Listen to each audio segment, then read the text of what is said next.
জিনদের নিয়ে একদিন গল্প করেছিলাম আমাদের বাড়ির পেছনে, মানে পশ্চিম দিকের ঘটনা। আর আজকে শেয়ার করছি বাড়ির সামনের দিকে, মানে পূর্ব দিকে যেদিকে সূর্য ওঠে আরকি। এটা আমাদের বাড়ির সামনের দিকের রাস্তা।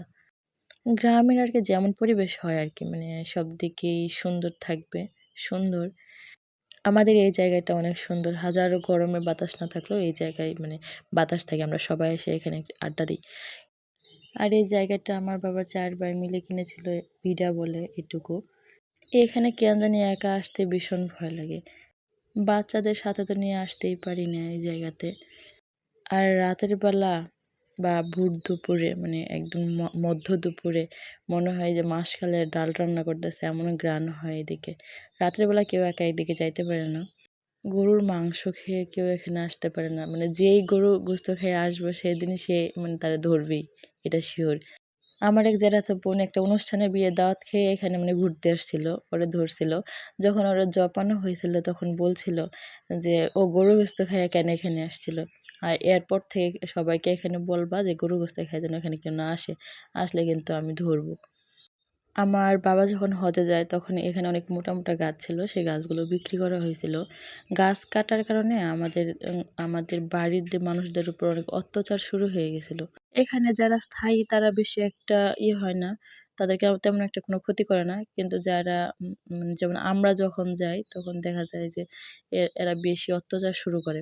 আমার জ্যাঠাতো ভাই-বউ একদিন গরমের কারণে জানলা খুলে শুয়েছিল। মানে রাতের বেলা ঘুমাইতেছিল। এমন সময় তার কাছে মনে হয়েছিল যে পা ধরে কেউ জানলা দিয়ে টানতেছিল। ও এমন চিৎকার দিছিল, ৩ দিন ভর অসুস্থ ছিল। ৩ দিন জ্বরে ভুগছে। পরে অনেক মানে ঝাড়া-ফুঁ দিয়ে একটু ভালো হয়েছিল। আমার বড় মেয়েরও এমন হয়েছিল। আমার বড় মেয়ের অনেক বাতাস লাগছিল। অনেক স্বপ্নে দেখছিলাম যে এইখানে আসছে কেন? এখানে কেন আসলো? আমি ওরে নিয়ে যাবো এরকম। ওরেও ঝাড়া-টাড়া দিয়ে করে রাখছিল। আমাদের টোটালি এই জায়গাগুলোতে আসা একদম নিষেধ করা হয়েছে। মানে গার্ডিয়ান থেকে যে এখানে কেউ আসবে না। আমার মা-বাবা যখন হজে ছিল সৌদিতে, তখন আমার বোন একদিন এদিকে সকালবেলা হাঁটতে আসছিল।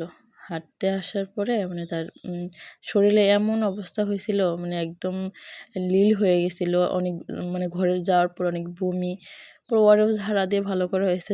যার জন্য আমাদের এদিকে আসা আসলে মূলত হয় না। এটা আমাদের গ্রামের বাড়ি, এটা আমাদের ঘর। আমরা বাড়িতে গেলে অন্তত মা এইজন্য বকে যে আমরা এদিকে কেন আসি? এদিকে ১০০ বার মানা করার পরেও আমরা এদিকে কেন আসি?